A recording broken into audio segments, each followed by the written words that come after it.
Testing. 5, 4, 3, 2, 1. Hello everyone. Today's topic is the Enlightenment, one of the foremost intellectual movements in world history and probably the most interesting thing about the 1700s in Europe.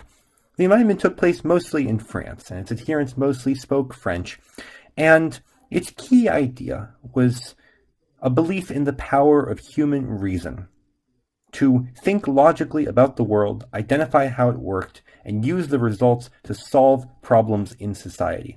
And in doing so, it formed the basis of not only countless revolutions later in that century and later on, but also of many modern Western governments today. So first, testing. 5, 4, 3, 2, 1. All right, so let's set the scene. It's the early 1700s. The American colonies are thriving, but not even thinking of rebelling. Europe is decidedly no longer in the medieval era, and the first bits of what would eventually become companies and large trade and things like that are starting to form. Most importantly, though, is the scientific revolution, as people like Newton and Galileo start to look at the world and figure out that it turns out that lots of different things in the world, such as the way that the moon spins around the earth, or perhaps the way that an apple falls off a tree, are all governed by the same laws, some of which are pretty simple, like, for example, F equals ma. And as we move into the 1700s, people start wondering, okay, so if the universe works like that and planets work like that, what about human society? If we can use reason to identify rules by which human society operates, then maybe, just like you might use your knowledge of F equals ma to build a stronger bridge, or build a tall building, or something like that as an engineer, maybe we can use our knowledge of how human beings work to build a better society, or for that matter, testing. 5, 4, 3, 2, 1. All right, let's start right off with two of the most important governmental thinkers, Thomas Hobbes and John Locke. Now, both of these were technically lived mostly before the Enlightenment period, but their ideas are so foundational that they're usually just lumped in there anyway as two early precursors, and they're also usually presented in contrast.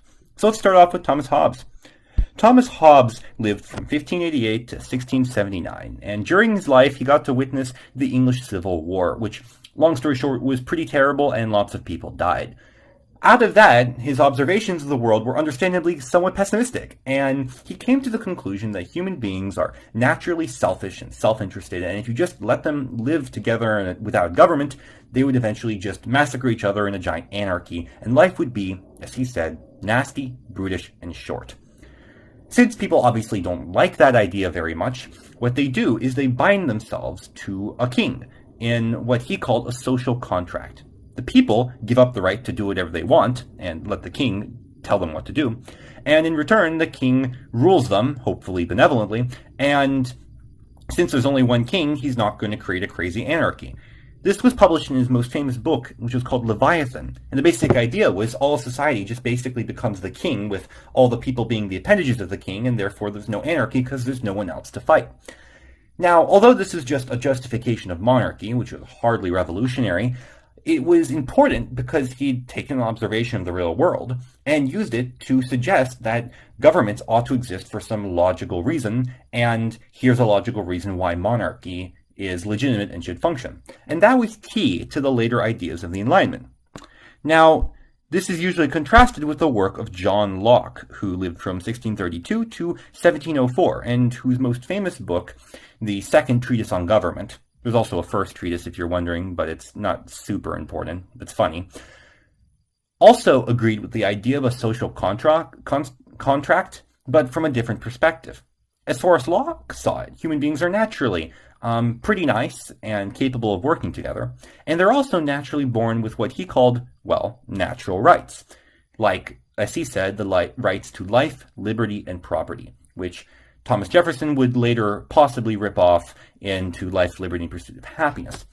Now, Locke said we also create governments in order to assure those rights, because sometimes if you're in nature, it's kind of hard to stop someone with more guns than you from taking away your property or your liberty or perhaps your life. But he said, unlike in Hobbes's contract, which was kind of involuntary, because you couldn't really stop the king from doing what he was doing, if a government failed to support someone's natural rights, it was no longer a legitimate government, and the people had the right to overthrow it.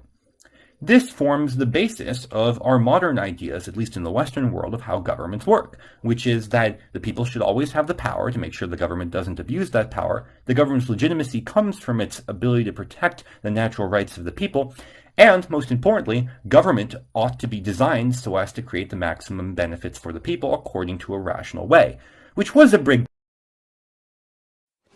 testing. 5, 4, 3, 2, 1. Two more thinkers were Caesar Beccaria and the Baron de Montesquieu. Caesar Beccaria was all about criminal justice. He lived from 1738 to 1794, and his key book on crimes and punishments focused on a utilitarian, not a revenge-based, perspective to criminal justice. He urged people to think about things logically. For example, he said, if a criminal does things because they're net beneficial. So if all we have to do is make the punishment slightly worse than the crime, and then the criminal won't do it. He also argued against the death penalty, partly because he said it wasn't very useful in preventing people from doing things, and also because he said the state has no right to do the very thing it's trying to convince people not to do. Meanwhile, the Baron de Montesquieu was key for his support of the idea of separation of powers. He lived from 1689 to 1755, and his seminal work, The Spirit of the Laws, discussed the fact that the fundamental issue in power was always that there were people with different interests. For example, Montesquieu, who still believed in an aristocracy, saw that, okay, there are aristocrats and peasants, and they just don't like each other. So his solution for how you could have a government with both of these people was copied off in what he believed Great Britain was starting to do, and was about separation of powers. He was one of the first to advocate for an executive, legislative, and judicial branch, which were all separate, so that different branches could counterbalance each other, and no one could ever gain too much power. As a consequence, there would never be oppression, at least he thought.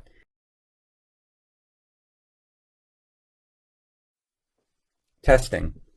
5, 4, 3, 2, 1. Now let's move on to two final late-period thinkers, Voltaire and Rousseau. Voltaire was quite the playboy.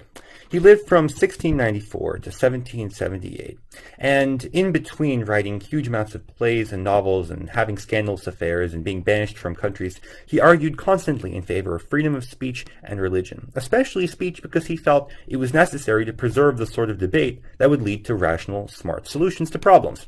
And in doing so, he wrote the famous satire Candide, which is about a man who is constantly abused by a world full of people who violate the principles that Voltaire believed in.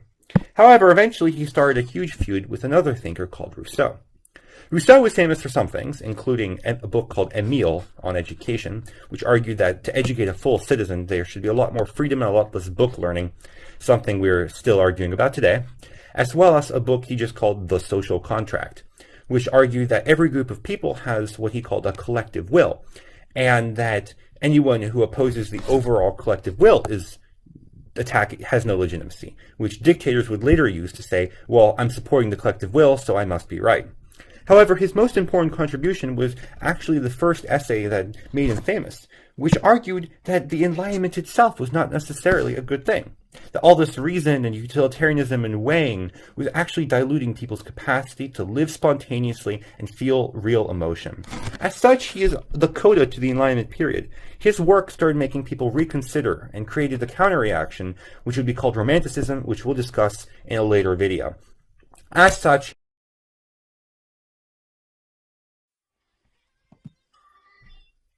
testing. 5, 4, 3, 2, 1. By the end of the 1700s, and despite Rousseau's reaction, the Enlightenment ideals had started to spread around the world, And in countries from France to the British colonies, their existence and the promises that they made that the government and society could be better if we just applied reason to it started to grate with a reality that was still monarchical and often oppressive. The consequence, eventually, was a spread of revolution from the United States to France to eventually, in the later century, all over Europe, that fundamentally changed the way that most people lived, and the seed that would